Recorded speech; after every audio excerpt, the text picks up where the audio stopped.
Pero qué título más clickbaitoso, tío.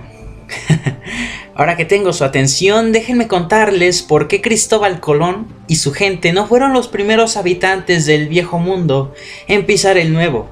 A propósito de este 12 de octubre, Día de la Raza.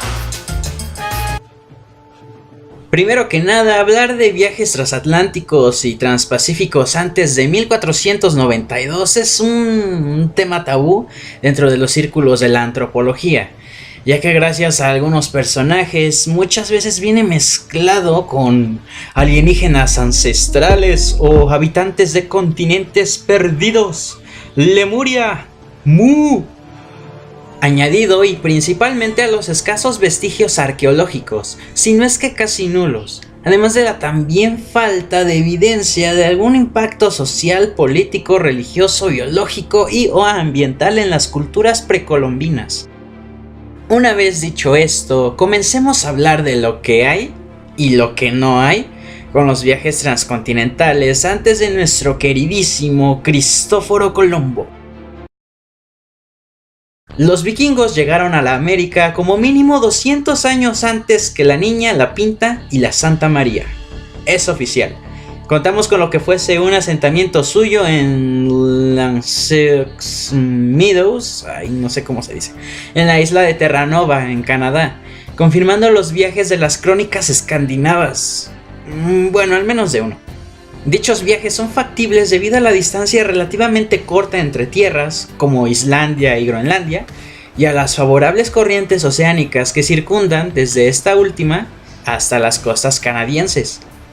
Aún así, existen otras que, aunque más largas, son más estables en sus condiciones climáticas, y por ende favorables para viajes del otro lado del globo, como la del Atlántico Medio, que inicia en el Gibraltar, siguiendo por la costa africana para unirse a la ecuatorial del norte hasta las Antillas y el Golfo de México. La segunda es la del Atlántico Sur, que coincide con la ecuatorial del sur, originada en costas de Madagascar y Sudáfrica, y que bordea Brasil hasta unirse a la corriente ecuatorial del norte. Las pruebas de viajes oceánicos más allá del Gibraltar más antiguos datan de hace más de 4000 años, al menos en teoría, por hallazgos de objetos de estaño y ámbar en tumbas neolíticas en Almería, España, ajenos a las tierras de la península ibérica, existiendo desde entonces una navegación constante en las aguas del Océano Atlántico. A pesar de estas rutas propiciadas por las corrientes y distancias, no es fácil realizar viajes en ellas, sobre todo con la tecnología anterior al siglo XV. No existen registros contundentes en la literatura antigua o medieval de contactos con el Nuevo Mundo. Sin embargo, después del siglo XVI hay registros de embarcaciones arrastradas hasta América, desde las costas africanas o de las Canarias. ¿Es plausible el viaje transatlántico antes del siglo XV? En 1969 y 1970, el antropólogo hispano-mexicano Santiago Genovés y el explorador noruego Thor Heyerdahl se embarcaron en las balsas de papiro al puro estilo egipcio antiguo, Ra-1 y Ra-2, demostrando que al menos existe un 50% de probabilidad de cruzar el Atlántico. Pero, como ya mencioné antes, la casi total falta de objetos de otros continentes en América hace que las hipótesis sobre el contacto intercontinental antes de Colón, aparte del asentamiento vikingo de Terranova, pierdan mucha fuerza.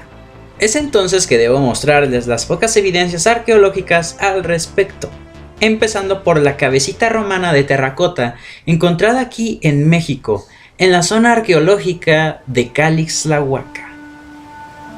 Hace más de medio milenio, este sitio fue un asentamiento matlatzinca que pasó al poder del Imperio Mexica, una de las últimas grandes potencias militares a la llegada de los primeros europeos. Aquí, en 1933 fue encontrada, de acuerdo al reporte de José García Payón, una pequeña cabeza masculina dentro de una ofrenda debajo de 3 pisos de una estructura piramidal, con objetos de oro, lo que hace pensar que no hubo alteraciones de su contexto, al menos que los asistentes de Payón lo hubieran sembrado. Lo interesante, muy interesante de esto viene después de 1960, año en que el arqueólogo y en ese entonces presidente del Instituto Alemán de Arqueología, Ernst Bohringer, sugiere que se trata de una pieza de origen romano, hecha entre los siglos II y III, pero el resto de objetos en la ofrenda fueron datados entre los años 1476 y 1510. Obviamente esto generó sospechas sobre la no verosimilitud de un contacto romano mesoamericano antes que Colón. 62 años después de su descubrimiento, en el laboratorio de arqueología de Heidelberg, Alemania, se llevó a cabo un análisis de termoluminiscencia de la cabeza, que dio como resultado una nueva cronología de antigüedad de la pieza, entre los siglos II y VI de nuestra era.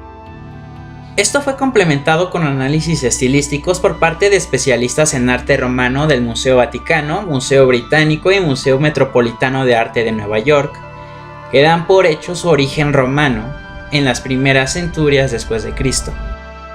No es aventurado pensar que hubo un contacto entre romanos y gente de Mesoamérica. Se sabe por estudios recientes que algunos objetos utilizados en ofrendas prehispánicas eran de reuso, como objetos de la cultura olmeca en el recinto del Templo Mayor de Tenochtitlan. Como dato curioso, recientemente se hizo el descubrimiento de un asentamiento romano en la isla de Lanzarote, en las Canarias, perteneciente a los siglos I y III, dentro de la corriente marina ecuatorial norte. Para finalizar con las evidencias, debo mencionar la existencia de piezas arqueológicas mesoamericanas que representan personas con rasgos ajenos a los pobladores autóctonos. Personalidades como Ignacio Bernal, Miguel Covarrubias o Andrzej Wiercinski han definido algunos de los rasgos faciales de estas efigies como caucásicos, negroides y semíticos. Estos casos pueden ser explicados como personas indígenas con rasgos por derivaciones genéticas o ambientales, o como el testimonio de la presencia de gente del Mediterráneo. Este último parece aceptable cuando, por ejemplo, esta cara de aparentemente una persona de raza negra cuenta con el pelo enredado en pequeñas trenzas, algo distintivo de los pobladores del noroeste de África, cerca de la corriente ecuatorial norte. Las evidencias arqueológicas son pocas y no muy fiables ante esta hipótesis. Las fuentes históricas digamos que son nulas y las pruebas de un impacto inexistentes, como ya mencioné antes. Sin embargo, tampoco hay que rechazar la posibilidad de casos excepcionales de contacto. Fueron pocas las personas que llegaron a esas tierras en ese caso y por consiguiente muy pocos los indicios. Pero cuéntenme, ¿creen que existió contacto entre los pueblos americanos y los de otros continentes antes que Colón, aparte de los vikingos? ¿Son esto alguna prueba de ello? ¿Me he vuelto loco? Yo soy Alonso PM, nos vemos en la próxima. Si te gustó este video no olvides darle like, compartir y suscribirte para estar al pendiente de los secretos arqueológicos, históricos y culturales que oculta nuestro país a través de Explora. Sígueme en mis redes sociales para saber del contenido extra y demás actividades que conforman este proyecto.